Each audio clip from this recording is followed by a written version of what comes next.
There's something oddly comforting about silence, the kind that hums between the ticking of a clock and the gentle creak of old wood.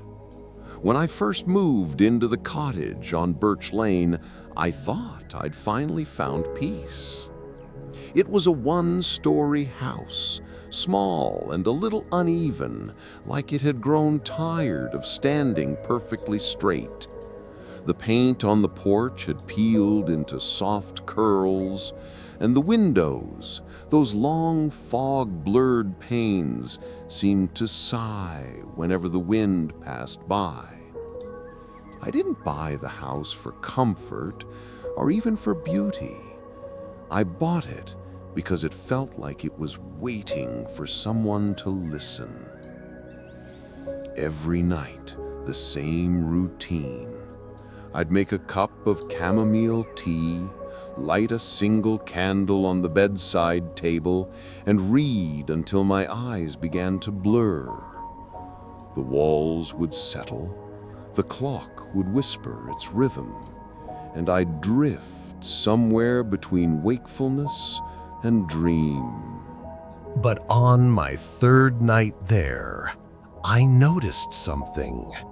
Something small at first. It began with the sound of footsteps, faint as falling dust, in the hallway outside my bedroom. Not loud enough to startle, just enough to make the air feel aware of itself. I paused my reading and listened. Silence. Then, a soft knock. 3 taps, gentle, almost polite. I thought it might be the house expanding, or perhaps a loose shutter swaying in the wind. But when I opened the door, the hallway was empty. Only moonlight spilled through the narrow window, painting long shadows across the floorboards. I smiled to myself. "Old houses have their ways," I whispered. And I went back to bed, letting the candle burn low beside me. But that night, right before I drifted off, I heard it again. Not footsteps, not knocking, a voice.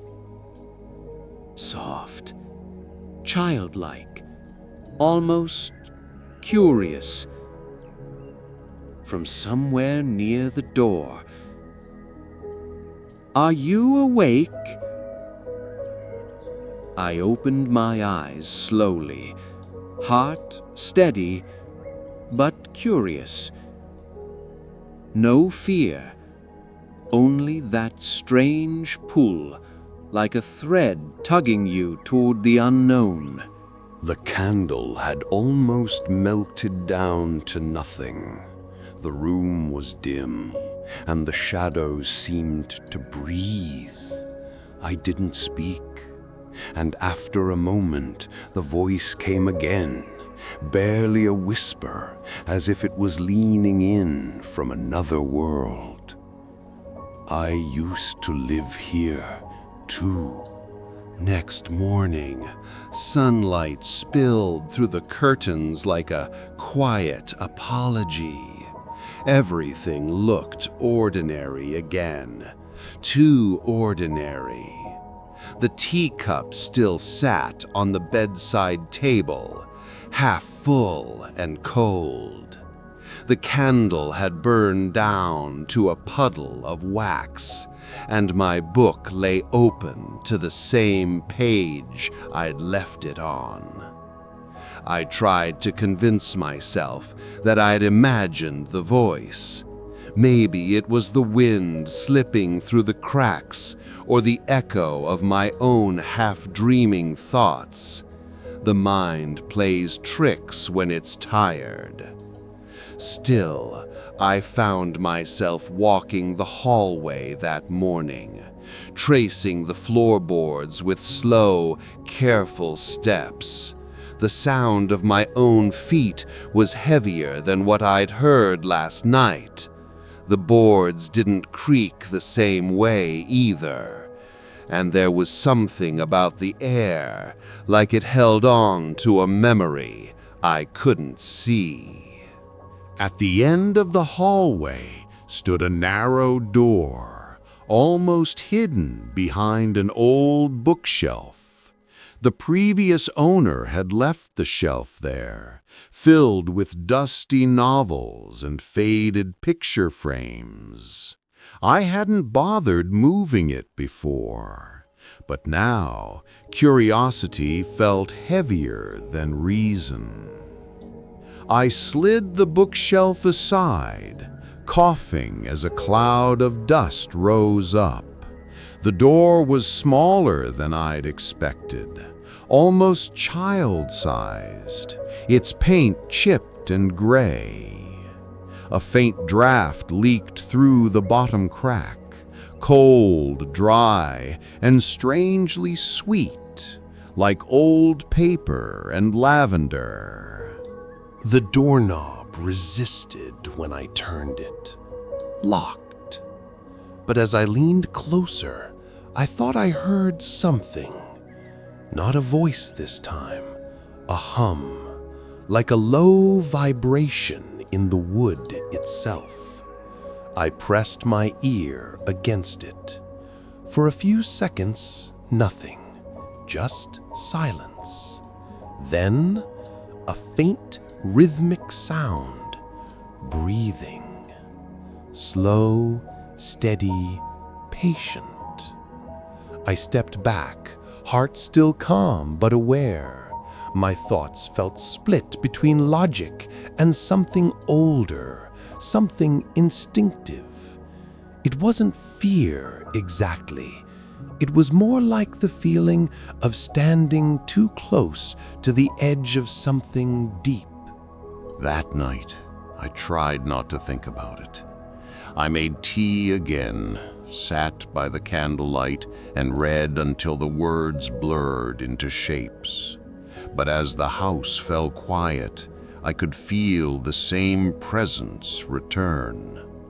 The air thickened, the walls began their slow creak again, and then 3 knocks, soft, deliberate, the same rhythm as before. This time, I didn't move. I whispered, barely loud enough for even myself to hear. "Who are you?" No answer, just that faint hum, as if the house itself was holding its breath. Then, almost gently, a reply. "You already know." That night, the house felt heavier than usual. The wind had gone still, and even the trees outside stood motionless, their branches frozen against the dim glow of the streetlight. Emma sat on the edge of her bed, the ticking of the wall clock echoing like a heartbeat through the silence. At exactly 1:03 a.m., she heard it again. A faint knock. Not at the door this time.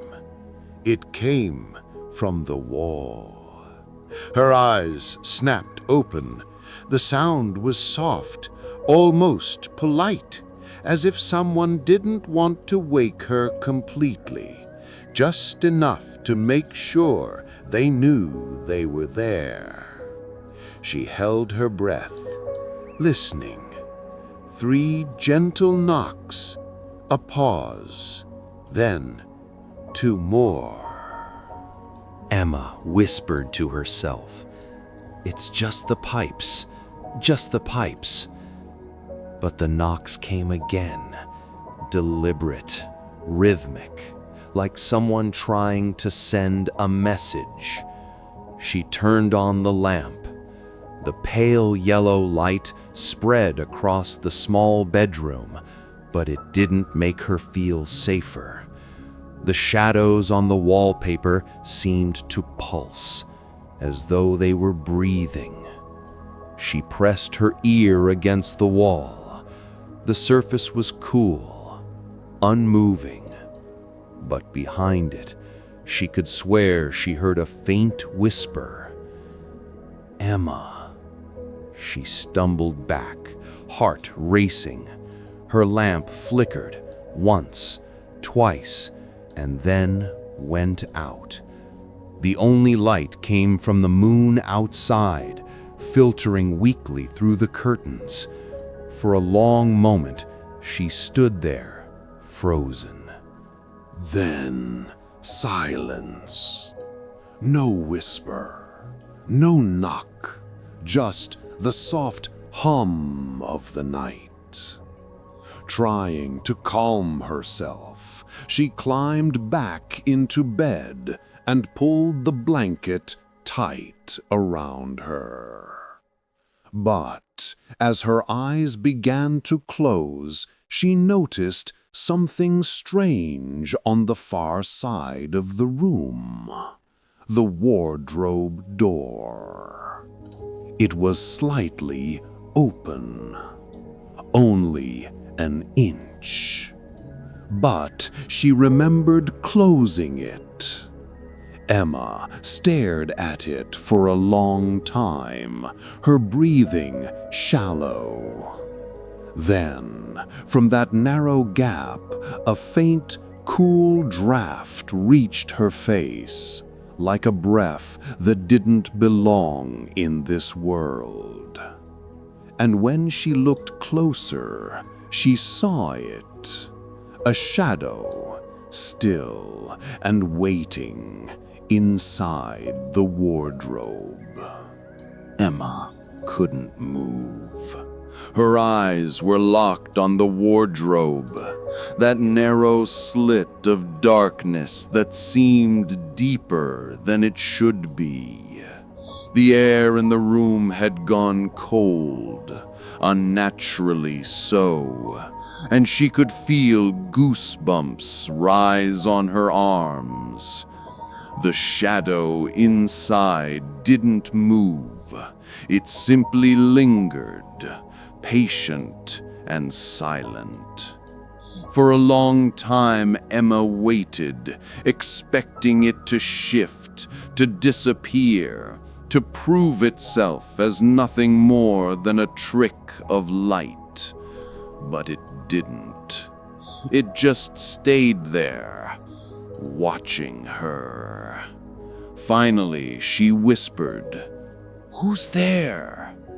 No answer, just the faint rustle of the curtain as another cool draft drifted through the room.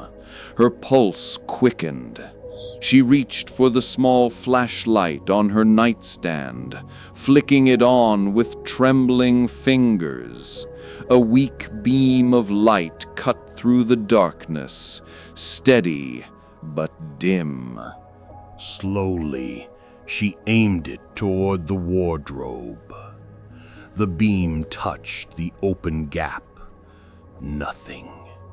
Just hanging clothes swaying gently, as though stirred by wind from inside. But that didn't make sense. There was no window near the wardrobe. She stepped closer. Each step felt heavier than the last. The air grew thicker, pressing against her chest like invisible hands. She stopped just short of the door and reached out.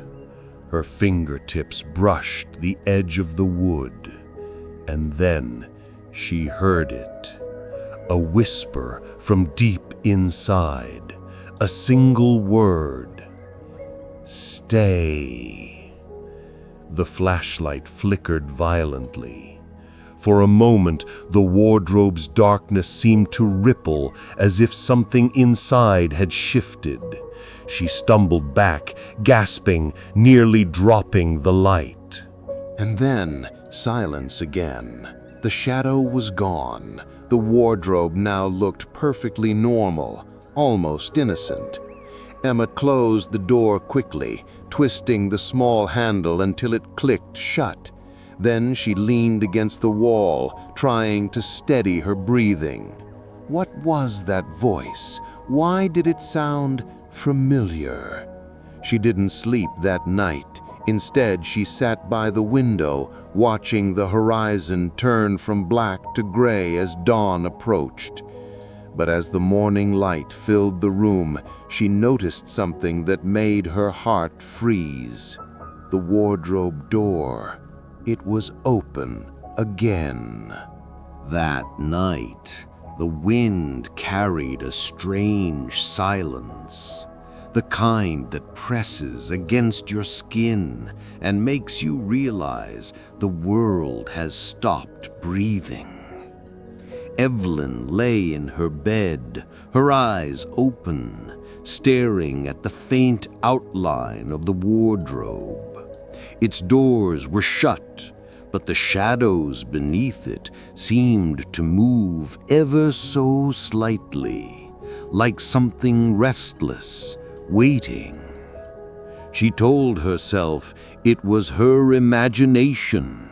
It always was. But imagination didn't whisper, and she could swear she heard it again. Soft, fragile words, barely audible through the wood. "Let me out." Her heart froze. The voice wasn't harsh, wasn't monstrous. It was a whisper of sorrow, childlike, trembling. She sat up, gripping the blanket to her chest. "Who's there?" she whispered. Silence.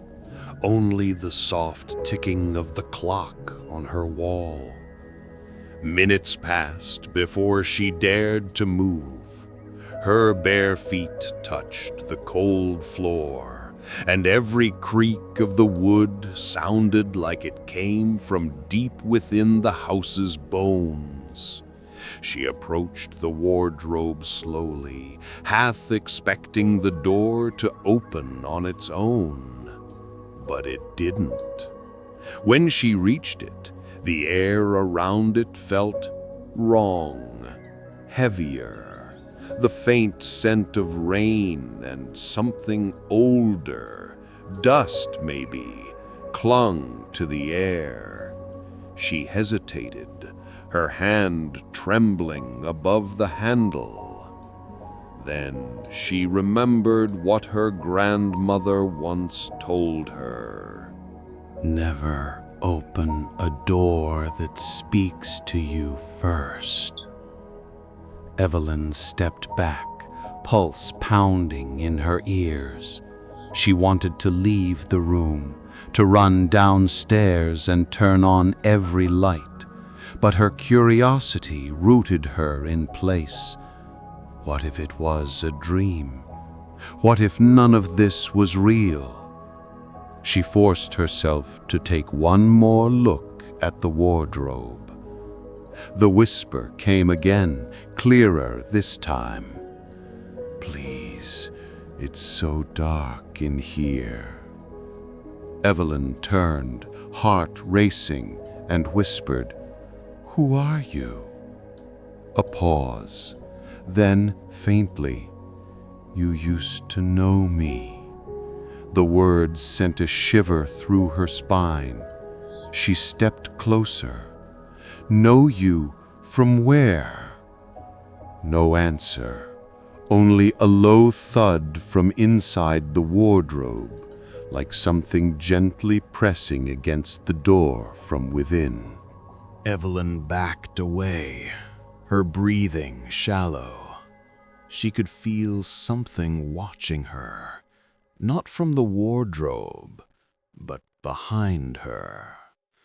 Slowly she turned. There was nothing there, just her reflection in the mirror, though it looked a second too slow to follow her movement. Her throat tightened. She glanced back at the wardrobe, its shadow now reaching a little farther across the room, like ink spreading through water. Then she heard it, one final whisper right beside her ear. "You left me behind." She spun around. No one, only the window gently rattling in the midnight wind. Evelyn stumbled back to bed, clutching her pillow as if it could save her. She kept her eyes on the wardrobe until dawn broke, golden light spilling across its dark surface.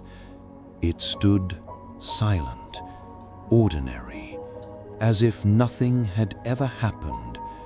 But on the wooden floor, just beneath the door, a small, dusty handprint remained.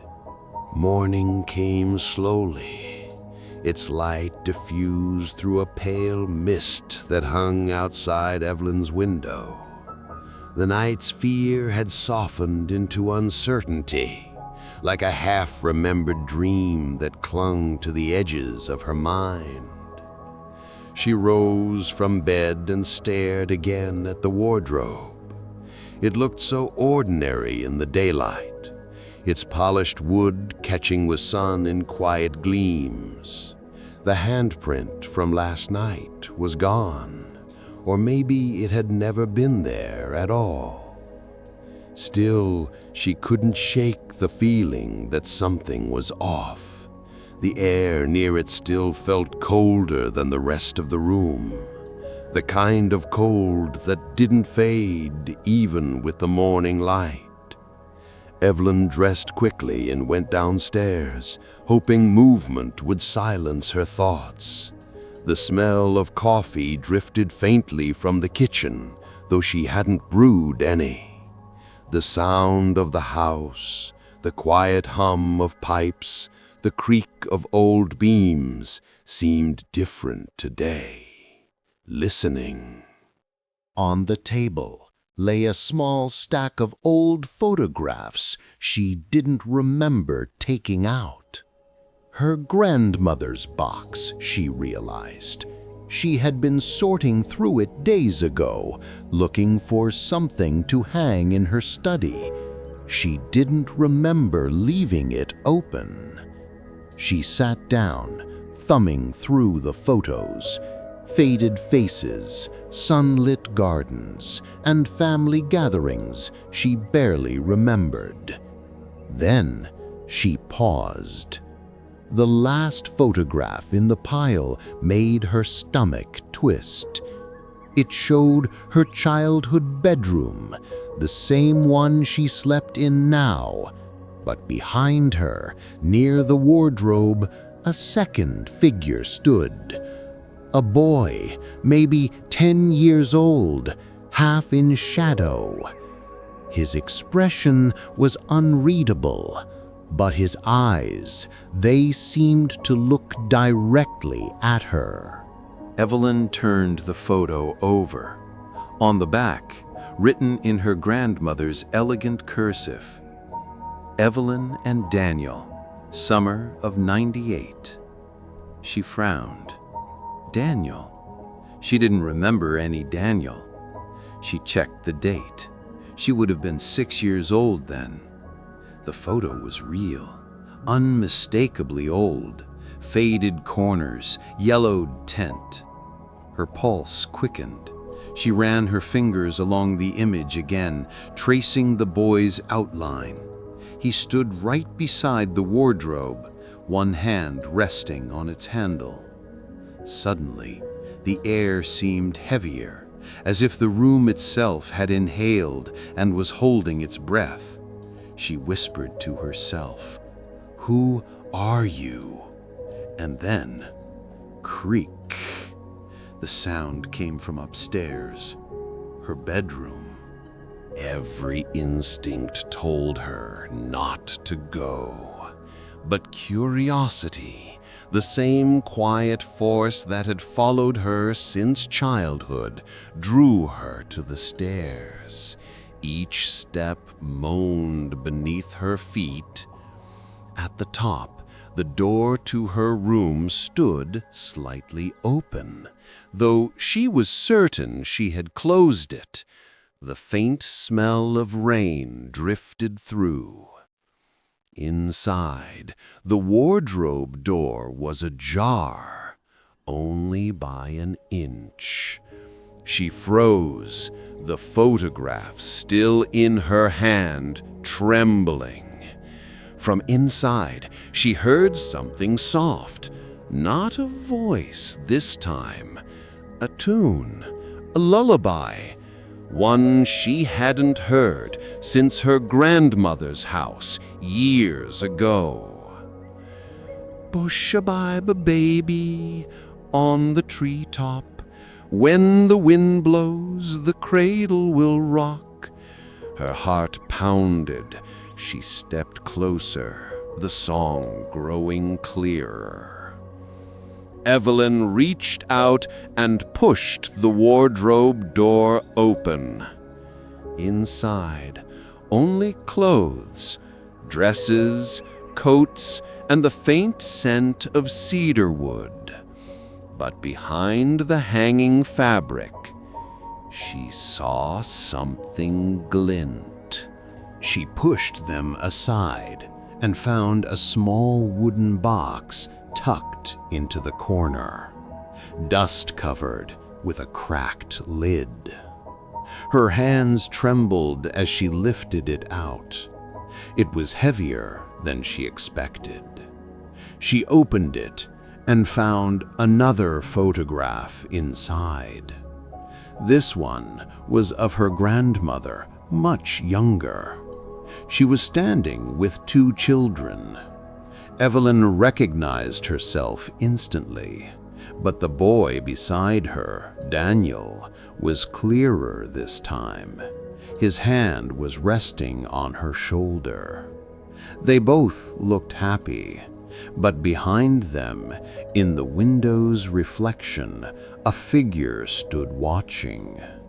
And though the photo was decades old, the reflection looked exactly like Evelyn as she was now. Evelyn couldn't breathe. The photograph trembled in her hands, its edges curling slightly from years of age, yet the image burned clear in her mind. Her own reflection, staring from a window that existed decades before she was even born. It didn't make sense. None of it did. She set the photograph down on the dresser and tried to steady herself. The air around her seemed to thicken, as if the house had shifted and was now watching. Every creak, every sigh of wood felt alive, attentive. She whispered into the empty room, "Daniel, who are you?" The silence after her words felt too long. Then, faintly, from the wardrobe, something shifted. It was soft at first, like fabric brushing wood. Then came the unmistakable sound of breathing, slow, steady, just on the other side of the door. Evelyn's pulse surged. She took one careful step backward, her eyes fixed on the narrow seam of darkness between the doors. Her voice trembled, but she spoke again. "I know you're there." Nothing. She waited, every second stretching like thread about to snap. Then the breathing stopped, and a whisper came, so soft it barely touched her ears. Don't wake her." Evelyn froze. The voice was young, a child's, male. Her fingers went numb. She opened the wardrobe in one sharp motion. Nothing. Only clothes swaying slightly, as if brushed by unseen hands. But at the bottom, where the wooden box had been, she now saw a small carved toy, a wooden soldier, old and worn. Its paint was faded, its left arm missing. She knelt, picking it up with trembling fingers. The moment she touched it, the room seemed to shift. The air bent like a ripple through still water. Suddenly, she wasn't in her room anymore. The walls looked the same, but the light was wrong, dimmer, tinted gold as if from an oil lamp. The bed was smaller, the floor scattered with toys. The wardrobe stood open, and from within she saw a faint glow, pulsing like a heartbeat. She turned, and there, by the window, stood the boy from the photo. Daniel. He looked at her with eyes too deep for his age, filled with a sadness she couldn't name. "You came back," he said quietly.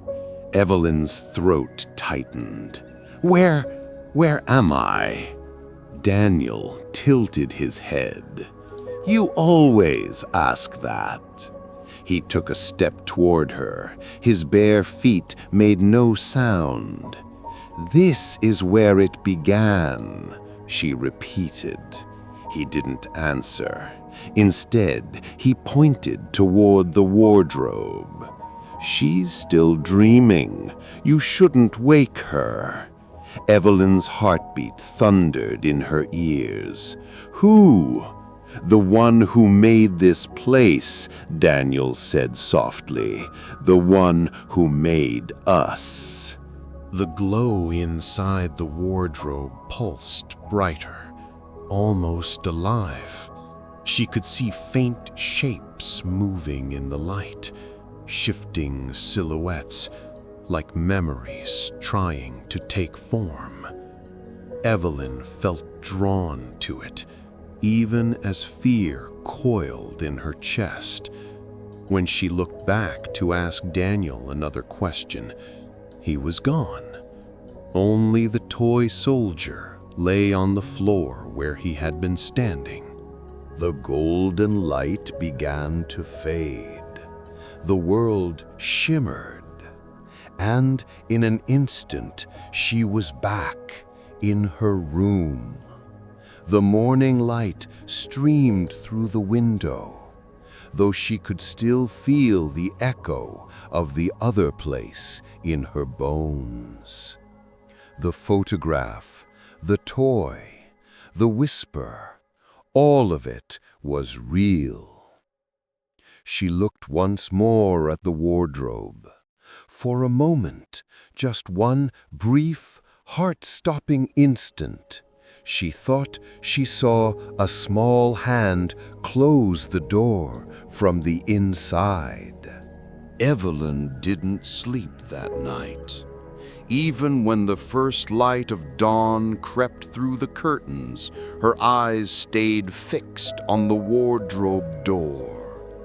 It sat there silently, ordinary, wooden, still, but she could feel something beneath the surface.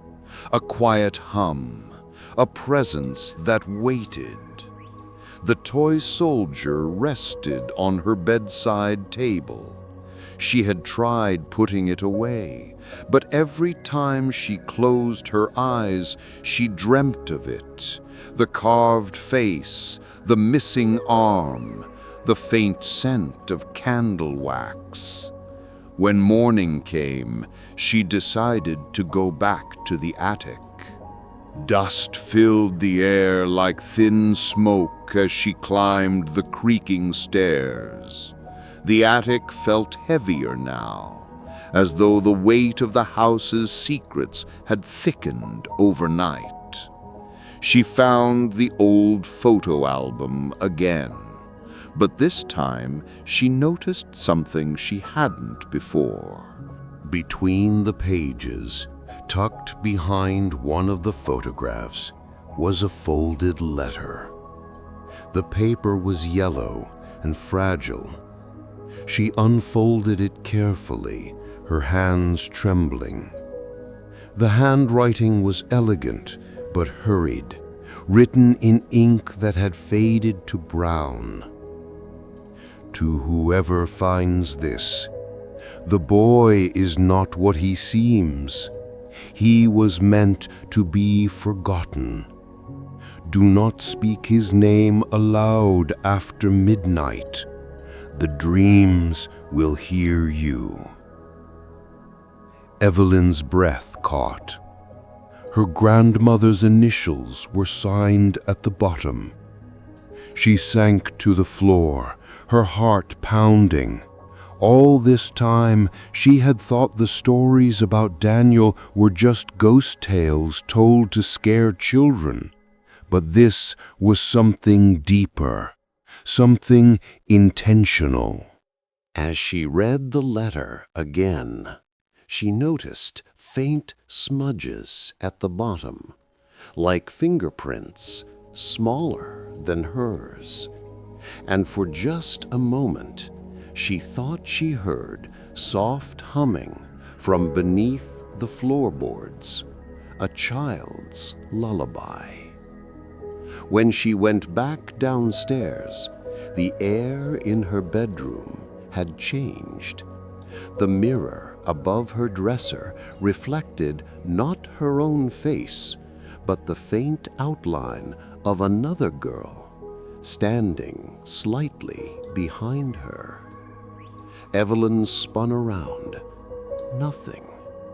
But the reflection stayed. The girl in the mirror looked younger, maybe 10 years old, with the same pale hair and the same curious eyes. She raised her hand slowly, pressing it to the glass from the inside. Evelyn whispered, "Who are you?" The girl's lips moved, but no sound came out. Only her expression, pleading, urgent, as if trying to warn her. Then, the wardrobe door creaked open on its own. Evelyn turned, her pulse racing. The same soft light spilled out, flickering like breath. She felt the pull again, that strange gravity drawing her forward. When she stepped closer, she saw something new inside. Not clothes, not toys, a staircase. It spiraled downward into shadow, glowing faintly at the edges, as if lit by moonlight that had lost its warmth. Evelyn hesitated, but then she remembered Daniel's words, "You always come back." Maybe she had been here before. Maybe this was what her dreams were trying to tell her. She took the toy soldier from her pocket, held it tight, and whispered, "Show me." Then she stepped inside the wardrobe. The air shifted instantly. The smell of old wood turned into something sweet, like burnt sugar and rain. The staircase led her down into a room filled with floating objects, clocks, books, teacups, all suspended in midair, gently rotating in silence. In the center stood a large chair carved from pale wood, and sitting in it was a woman, silver-haired, serene, her eyes closed as if in sleep. Evelyn froze. The woman's face was familiar, too familiar. It was her grandmother, only younger. And beside her stood Daniel, holding a book with a dark cover. He smiled softly. "She's the one who built this," he said, pointing at the sleeping woman. "The dream architect. She made stories into rooms and dreams into doors." Evelyn whispered, "You mean my grandmother created this world?" Daniel nodded. "And you're part of it too." Evelyn's hands went cold. "What do you mean?" He opened the book slowly. On the first page, written in delicate ink, were the words, "The Bedtime Visitor," by Evelyn Gray. Her heart stopped. Before she could speak, Daniel closed the book gently and said, "Welcome home." The lights dimmed. The floating objects began to move faster, circling her like memories caught in wind. And the last thing she heard before everything faded was the sound of her grandmother's voice whispering softly from somewhere beyond the light. The story ends when you wake up. The air was weightless, unreal, as Evelyn stood inside the swirling room of floating memories. Each clock ticked at a different rhythm. Each teacup shimmered with reflections of people she almost recognized. The silence felt too perfect, as though the world were holding its breath. Daniel was still standing in front of her, holding the book titled The Bedtime Visitor. His voice, when he spoke, sounded distant, like an echo underwater. "You weren't supposed to see this yet. Not until you remembered who you are." Evelyn stared at him, her pulse trembling through her fingers. "What are you talking about? What is this place?" Daniel smiled gently. It wasn't the mischievous smile she had seen before. It was almost sad. "This isn't a place, Evelyn. It's a story, and you're the storyteller." The words landed like cold wind. Evelyn shook her head. "No, I live here. I have memories, a house, my grandmother." Daniel's expression softened. "Yes, she built the first dream, but you kept it alive. Every night when you fell asleep, you came back here. You rewrote it. That's why the wardrobe always calls you." Evelyn looked around, at the floating relics of her childhood, at the endless staircase that twisted back into darkness. "Why me?" "Because you were the last dream she made," Daniel said, "and she gave you her gift, the power to keep her worlds alive." He opened the book again. The pages fluttered on their own, turning faster and faster until they stopped at a blank page. Evelyn's reflection appeared there, faint, ghost-like, as if the page itself remembered her face. "She wrote you," Daniel said quietly, "but you kept writing yourself." Evelyn stepped closer. Her reflection blinked back at her. For the first time, she felt the strange duality inside her, the sense that she had been both observer and creator, dreamer and dream. The air began to shimmer, the floating objects slowing their orbit.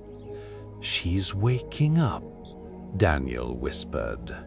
"When the dream architect wakes, this world fades." Evelyn looked at the woman, her grandmother, still asleep in the carved chair. "She doesn't even know I'm here." "She does," Daniel said. "She always did. You're her echo, her secret." The wardrobe door behind them began to glow softly again, as if calling her home. But this time, Evelyn didn't want to leave. She could feel something unfinished, something she had to understand before it all disappeared. "Daniel," she said, her voice trembling, "if this is a story, why do I feel so real?" Daniel reached out, touching her hand lightly. His skin was warm, solid, because the best stories are the ones that believe in themselves. Evelyn's eyes filled with tears. "And you, what are you?" He smiled faintly.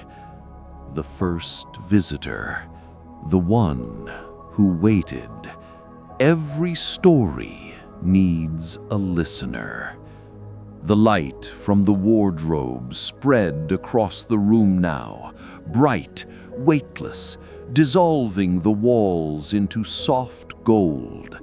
The clocks melted into air. The books vanished mid-turn.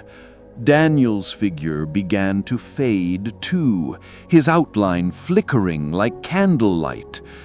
Evelyn reached for him. "No, wait!" But her hand passed through air. He whispered, barely audible, "Wake her, Evelyn, before she forgets you." And then he was gone. The room went still. The only sound was her grandmother's slow breathing. Evelyn walked toward her, each step heavier than the last.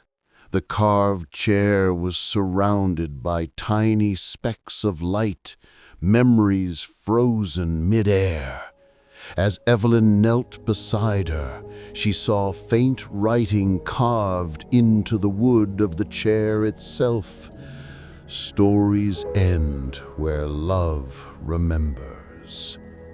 She placed her hand over her grandmother's.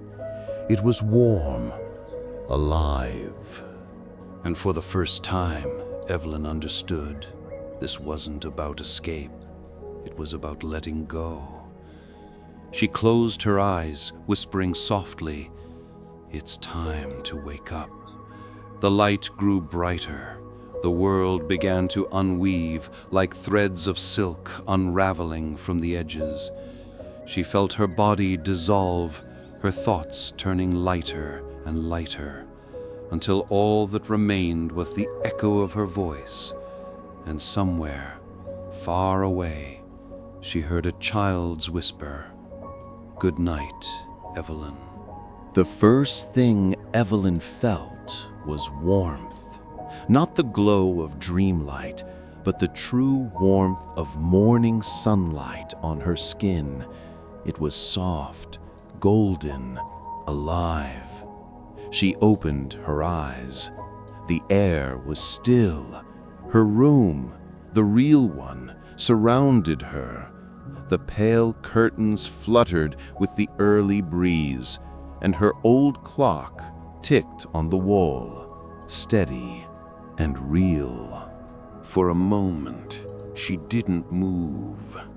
The world felt lighter, as if it had been washed clean of shadows. Evelyn slowly sat up. Her head felt heavy, like she had been gone for days. The faint echo of Daniel's voice still lingered in her mind. "Wake her, Evelyn, before she forgets you." She turned her gaze toward the corner of the room. There, the wardrobe, the same one from her grandmother's attic, the same carved door with the faint silver line down the center. It stood there silently, closed, ordinary. Evelyn's breath caught. For a long time, she just watched it, waiting for it to hum or glow or whisper her name. But nothing happened. It was just still. She got up slowly and walked toward it. Her bare feet touched the cold wooden floor. Each step felt heavier, like she was walking through water. When she reached the wardrobe, she placed her hand on the handle. No vibration, no light, only wood. She opened it. Inside, her clothes hung, just as she had left them. No endless corridor, no fluting books, no Daniel. Just silence. And yet behind the silence, she could feel something, a faint pulse, a memory woven into the air. At the back of the wardrobe, she noticed something new, a folded piece of paper, yellowed and thin, resting on the floor. She picked it up, her hands trembling. It was a letter, written in her grandmother's delicate handwriting. "My dearest Evelyn, if you are reading this, it means you found your way back. Dreams are not meant to trap us. They are meant to remind us. You were never lost, my love. You were learning how to remember. The bedtime visitor is not someone who comes to take us away, but someone who sits quietly beside our hearts, reminding us that we are still alive in every story we leave behind." When you feel lonely, close your eyes. You'll find me there, in the stories, in the silence, in the light. With love, Grandma. Evelyn pressed the letter against her chest. Tears fell silently down her cheeks. The air around her shimmered, not with dreamlight, but with sunlight filtered through the curtain. She smiled faintly. In that moment, she understood. The dream had never been just a dream. It was a memory's way of holding on. Her grandmother hadn't been haunting her.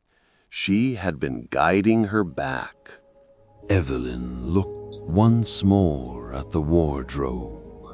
The edges of its carved frame seemed softer now, almost kind. And when she whispered, barely audibly, "Good night, Grandma," the faintest breeze brushed her hair, as if someone had answered. The world outside the window shimmered with morning light.